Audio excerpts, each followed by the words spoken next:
பொண்டாட்டிய புருஷன் வாடி போடின்னு சொல்லிட்டாலே மகாலட்சுமி அந்த வீட்டுல தங்காது. உங்க மனைவி கூட நீ பண்ணக்கூடிய உடலுறவு தான் உனக்கு இனிப்பு. அப்ப பெண்ணை மதிப்பு கொடுங்க. பெண்ணை மதிச்சாவே இந்த நாடு எவ்வளவோ நல்லா இருக்கும். அதனால பெண்ணு அவளா வந்தா, நானா கூப்பிடல, அவளா வந்தானா எதுக்காக வந்தா? நீ கூப்பிட்டனால தானே வந்தா.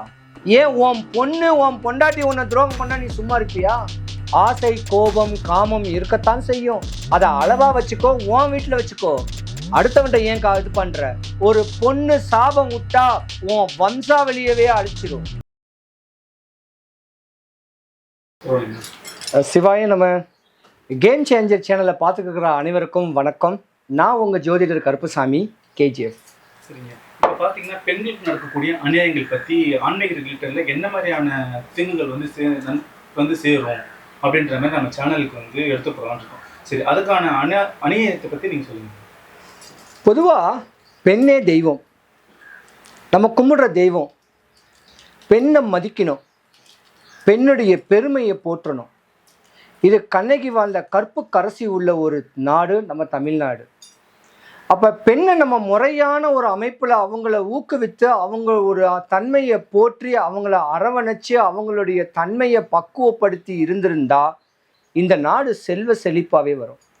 ஒரு நாட்டுக்கு காடு எவ்வளோ ஒரு முக்கியமோ அதுபோல் பெண்ணுடைய அமைப்பு, அவங்களுடைய அமைப்பை நம்ம உயர்த்தி கொடுத்தோன்னா நம்ம நாடும் செழிக்கும், நம்ம வீடும் செழிக்கும்.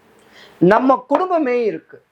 நம்ம தாயை நினைக்கணும், தாரத்தை நினைக்கணும், தன்னுடைய பெண் குழந்தைகளை நினைக்கணும். அவங்களுடைய வாழ்க்கை பிரதிபலிக்கிறதுக்காக நம்ம ஆடி ஓடி அலைஞ்சு திரிஞ்சு அவங்களுக்கு ஒரு நல்ல ஒரு படிப்பை கொடுத்து, நல்ல வேலையை கொடுத்து, ஒரு திருமணம் சொல்லக்கூடிய சடங்கை பண்ணுற வரைக்கும் அந்த பெண்ணை நம்ம மதிக்கக்கூடிய நாடு நம்ம தமிழ்நாடு. ஆனால் பெண்களை இழிவா பேசக்கூடிய ஒரு நேரங்காலங்களும் இப்போ நிறையா உண்டாகுது. பெண்களை தப்பான பார்வையில பார்க்கக்கூடிய தன்மையும் இங்க இருக்கிற ஆண்களுக்கு நிறையவே இருக்கு. ஒரு பெண்ணு தப்பானவ, ப்ராஸ்டியூட்டு அப்படின்னு ஒரு பேச்சு எடுக்கக்கூடிய நேரங்காலங்களும் ஒரு பெண்மைக்கு உண்டு. ஒரு பெண்ணு இந்த ராசிக்காரி தான் இப்படியாம்பட்ட பேச்சை எடுக்கக்கூடிய தன்மையும் உண்டு. பொதுவாகவே பார்த்தீங்கன்னா ரிஷபராசிக்கார பெண்கள் இந்த பேச்சுக்கு எடுபடுறதுக்கு, அந்த பேச்சு அவங்களுக்கு வர்றதுக்கு வாய்ப்பு இருக்கு. கடகராசி, கன்னி ராசி, துலாம் ராசி, தனுசு ராசி, மகர ராசி, கும்ப ராசி, இந்த ராசிக்கார பெண்கள்லாம் இந்த மாதிரி தப்பான பேர் வர்றதுக்கு உண்டான வாய்ப்பு இருக்கு. ஆனா அவங்க தப்பானவங்க கிடையாது. தன்னுடைய உடலுக்காக, தன்னுடைய சுகத்துக்காக அடுத்த ஆம்பளைங்களை தேடக்கூடியவங்கெல்லாம் கிடையாது. தகுதியற்ற கணவன் இருந்து தாம் பிள்ளைங்களை படிக்க வைக்கிறதுக்கு காசு பணம் கொடுக்காம, தானே ராஜா தானே மந்திரின்னு தாம் மனைவி மேல கேர் பண்ணாம, மனைவியோடைய ஆசைகள் தேவைகளை பூர்த்தி பண்ணாத கணவனால கல்லு மண்ணு சுமந்தாது காப்பாற்றணும்னு சொல்லக்கூடிய ஆசைகள் உடையவங்க நம்ம பெண்கள். ஆனா அந்த தேவைகள் சொல்லக்கூடிய கடன் சொல்லக்கூடிய கடனாளியா ஆயிட்ட உடனே அந்த கடனை அடைக்கிறதுக்கு வழி இல்லாம கண்ணு மொழி பிதுங்கி இருக்கும்போது ஒரு நட்பு ஒன்று கிராஸ் ஆகும். ரிஷபராசிக்கு, கடகராசிக்கு, கன்னி ராசி, துலாம் ராசி, தனுசு ராசி, மகர ராசி, கும்பராசி பெண்களுக்கு அந்த கடனை அடைக்க முடியாம ஒரு நட்பு ஒன்று வந்த உடனே, நட்பு காசு பணத்தை கொடுத்த உடனே நட்பு தான் காதலா மாறுது. அந்த காதலா மாறின உடனே தான் இவங்க தேவையில்லாத ஒரு தப்பை ஒன்று பண்ணக்கூடிய தன்மையும் அவங்களுக்கு உண்டு. நீ ஆசை வார்த்தை காட்டுறதுனால தானே அவங்க உனக்கு தப்பா பழகுறாங்க.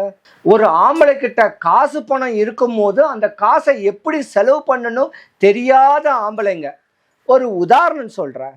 ஒரு 23 வயசுல இருந்து ஒரு 35 வயசு 40 வயசுக்குள்ள ஒரு ஆண்கள் எதுக்கு கோவாக்கு ஏன் போறாங்க? அங்க போய் ஒரு தப்பான பெண்கள் கூட சந்தோஷமா இருக்கலாம், மசாஜ் பண்ணலாம் அப்படின்னு ஆதங்கத்துல தமிழ்நாட்டில் இருந்தோ இல்லை ஏதோ ஒரு ஊர்ல இருந்தோ தாய்லாந்துக்கு எதுக்காக போறான்? அங்க போனாலும் ஒரு மசாஜ் பண்ணலாம், ஜாலியா இருக்கலாம் கேட்குற எண்ணத்தோட தான். அப்போ உங்ககிட்ட காசு பணம் இருக்கு, அந்த காசு பணத்தை எப்படி செலவு பண்ணணும்னு தெரியாம இந்த காசை பெண் மோகத்துக்கு நீ கொடுக்குற. அப்போ ஒன்ன என்ன சொல்றது? பெண்கள் புருஷனுக்கு துரோகம் பண்ணாலோ பெண்கள் வந்து தப்பான தொழில் பண்றாங்கன்னு சொல்றவங்கள நீங்க இப்படி பண்றவங்கள உங்களை என்ன சொல்லுவாங்க? நீங்க உங்க மனைவிக்கு துரோகம் பண்ணி மாற்றான் மனைவி மேல ஆசை பாசை வச்சு இல்ல மாற்றான் பிள்ளைங்க மேல ஆசை வச்சு மனைவிக்கு துரோகம் பண்ற ஆண்களை என்ன சொல்லுவாங்க? பெண்களை நீ தப்பா சொல்றப்பா, அது பெண்ணு பாவம், பசிக்காக தப்பா போகுது, தன்னுடைய குழந்தைங்களுடைய வளர்ச்சிக்காக அவ தப்பான எண்ணங்களுக்கு போறா. நல்ல புருஷன், அற்புதமான புருஷன் இந்த ராசிக்காரங்களுக்கு அமைஞ்சு நல்ல சோறு, நல்ல துணிமணி, உன் பிள்ளைங்களை வளர்க்கறதுக்கு காசு பணம் கொடுத்துருந்தீங்கன்னா உன் பொண்டாட்டி ஏன் தப்பா போறா? அவளை ஏன் நீ தப்பான பட்டம் கட்ட போற? முதல்ல மதிச்சு நடக்க கத்துக்கணும். சரிங்க ஐயா, இப்ப பாத்தீங்கன்னா ஒரு ஒரு அரசியல்வாதி, அவர் யாரும் நம்ம சொல்லிக்கிட்டாரு. சரி, அவர் என்ன சொல்றாருன்னா, விருப்பப்பட்டதெல்லாம் வந்து உறவு வச்சுக்கிட்டா நானா அவளை கூப்பிட்டு இது பண்ணேன், பாலியல் குற்றவாளி சொல்றீங்களே, நான் பாலியல் குற்றவாளி பண்ணதுக்கு என்ன இது? ஒரு பொண்ணு விரும்பிதான் என்கிட்ட வந்து உறவு வச்சுக்கிட்டா அப்படின்னு சொல்றாங்க. ஆனா உறவு விரும்பிதான் உறவு வச்சுக்கிட்டாங்க, ஆனா இப்போ அவங்க வந்து ஏமாற்றப்பட்டிருக்காங்க அப்படின்னா அது எந்த மாதிரியான விளைவுகளை சொல்றேன்? ஒரு பொண்ணுக்கு புருஷன் சரியிருந்தா அவ தப்பான இடத்துக்கு அடுத்த புருஷனை மதிக்கவே மாட்டா. நம்ம தமிழ்நாட்டு பெண்கள், சிம்ம ராசி பெண்கள், மேச ராசி பெண்களை தெரியாதவன் தொட்டுப்பாரு, சட்டை பிடிச்சி தூக்கிடுவா. புருஷனுக்காக அடிபணியக்கூடிய ராசி இந்த ராசி. கல்லு மண்ணு சுமந்தாது கஷ்டப்பட்டாது வாழக்கூடிய ராசி மேச ராசி, சிம்ம ராசி. இது ஆண் ராசி. ஆனா இந்த பெண்ணு, ஒரு உதாரணத்துக்கே சொல்றோமே, இந்த டிவில எல்லாம் வந்துகிட்டு இருக்க பேரு விஜயலட்சுமி, என்ன பேரு? விஜயலட்சுமியா? விஜயலட்சுமி. அவ பேரு வந்து பாத்தீங்கன்னா ரிஷபராசி. ரிஷபராசினாவே அழகு, அறிவு, அன்பான பிள்ளை, பண்பான பிள்ளை, படிச்ச பிள்ளை, சுக்கிரனுக்கு ஆதிபத்தியமான சினிமா நடிகையாகவும் இருக்கலாம், ஒரு டிராமா நடிகையாகவும் இருக்கலாம். இப்படி ஒரு கட்ட காலம் 7 வயசு வரைக்கும் சந்திரனுடைய ஆதிபத்தியம், 7 வயசு வரைக்கும் செவ்வாயோடைய ஆதிபத்தியம், 7ம் 18ம் 7ம் 10ம் 27, 27 ஒரு 8 35. அவ வாழ்க்கை முடிஞ்சு போச்சு. கல்யாணமே ஆயிருந்தாலும் புருஷன் நிற்காது. என்னதான் ஹீரோயினியா இருந்தாலும் ஒரு படத்துக்கு ஒரே நடிகர் கூட 2 முறை தான் ஹீரோயினியா இருக்க முடியும், அதுக்கப்புறம் ஹீரோயினியா இருக்க முடியாது.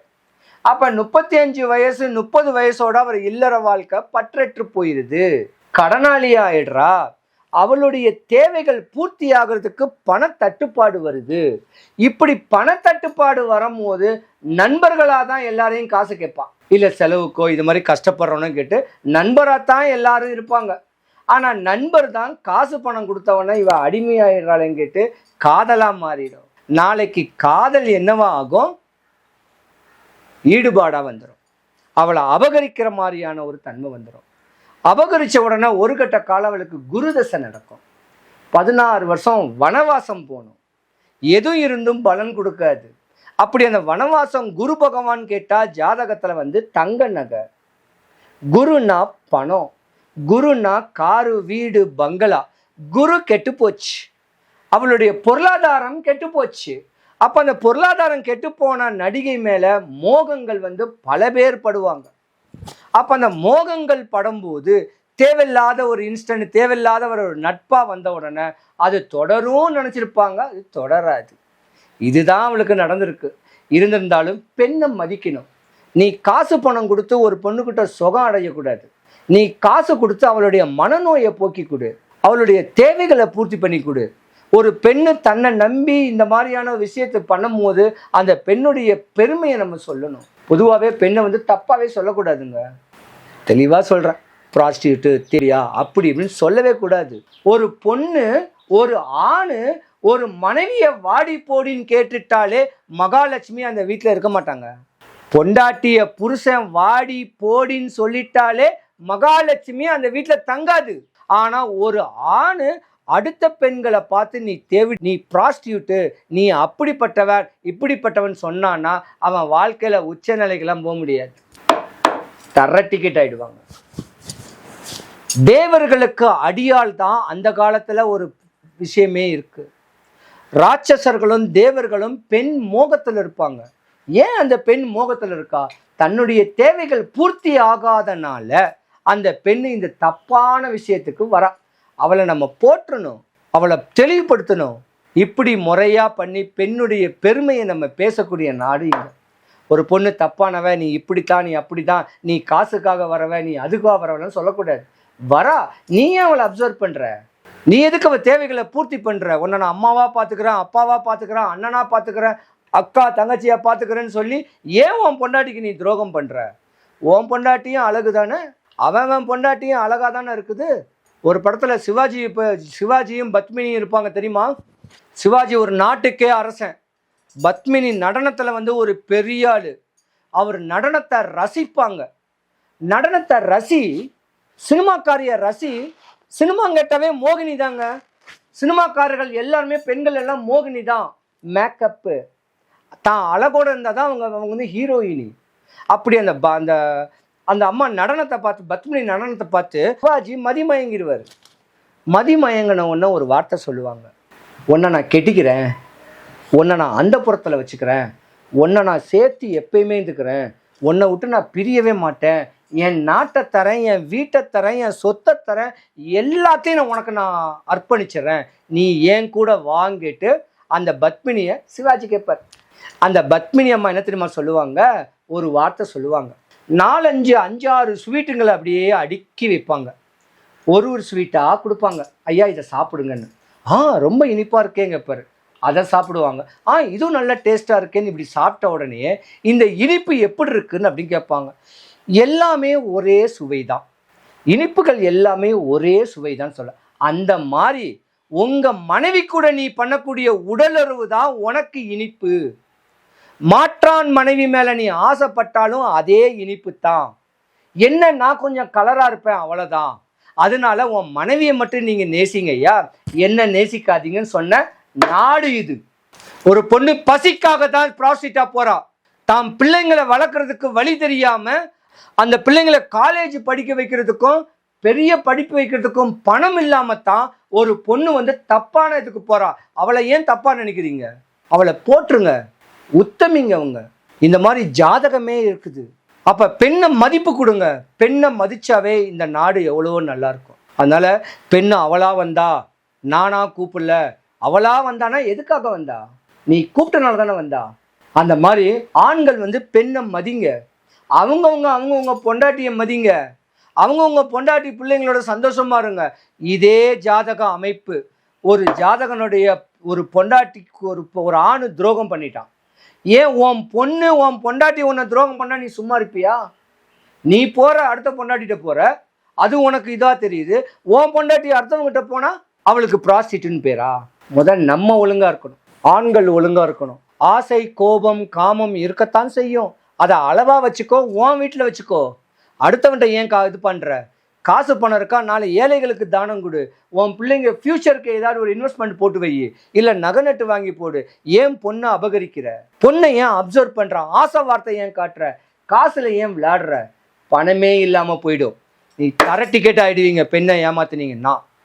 மண்ணும் பொண்ணும் பெண்ணும் ஒன்று, தாய் காளியம்மாவும் பெண்ணும் ஒன்று. பெண் தெய்வம் தான் தமிழ்நாட்டில் நிறையா இருக்கு.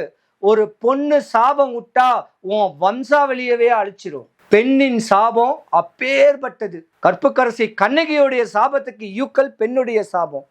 பெண்ணை மதிங்க, பெண்ணை போட்டுருங்க, பெண்ணின் தன்மையை தெளிவுபடுத்துங்க. ஆண்கள் முழு தப்புல இருக்கிற காசை பணத்தை நீங்கள் வீணா இப்படி விரயம் பண்ணாதீங்க. இப்படி பக்குவமாக பண்ணிட்டு வந்தா இந்த கற்பழிப்பு, இன்னைக்கு பேப்பரை திறந்தாவே கற்பழிப்பு, டிவியை பார்த்தாவே ஏதாவது ஒரு யூடியூப்பில் போனால் கூட இந்த பொண்ணு இப்படி கற்பழிச்சிட்டா, இத்தனை பேர் கற்பழிச்சிட்டாங்க, இந்த மாதிரி டீச்சரை கற்பழிச்சிட்டாங்க, ஸ்கூல் படிக்கிற பிள்ளைங்களை கற்பழிச்சிட்டாங்க, நிறைய பேர் ஏமாந்து தூக்கு மாட்டிக்கிட்டாங்க. புருஷன் ஃபாரின்ல இருப்பான், பொண்டாட்டி இங்கே இருப்பா, இன்னும் பொண்டாட்டி மேலே மோக பார்வையில் ஆண் நண்பர்கள் சேர்ந்து கொண்டுட்டாங்கன்னு. ஏன் அப்படி இருக்கிறீங்க? உனக்குன்னு குடும்பம் இருக்குது, உங்களுக்கு இருக்குது, அடுத்த குடும்பத்தை வாழ வைங்க. அன்பா பண்பா அனுசரணையாக பேசுங்க. இப்படி முறையான தப்புகளை பண்ணாமல் இனி வருங்காலத்தை பெண்ணை மதிங்க, பெண்ணின் தன்மையை போட்டுருங்க. மண்ணும் பெண்ணு தான், பொண்ணும் பெண்ணு தான், பொண்ணும் பெண்ணு தான். ஆலயங்களில் இருக்கக்கூடிய பெண் தெய்வங்களும் பெண்ணு தான். பெண்ணினுடைய பெருமையை சொல்லுவோம், இந்த நாடு உயரும், உங்கள் வீடு உயரும். அதனால் பெண்ணை போட்டுருங்க, பெண்ணுடைய தன்மையோட தெளிவாக இருங்க, பெண்களை மதிங்க. சிவாய நம. எல்லாம் நிறைவாகட்டும்.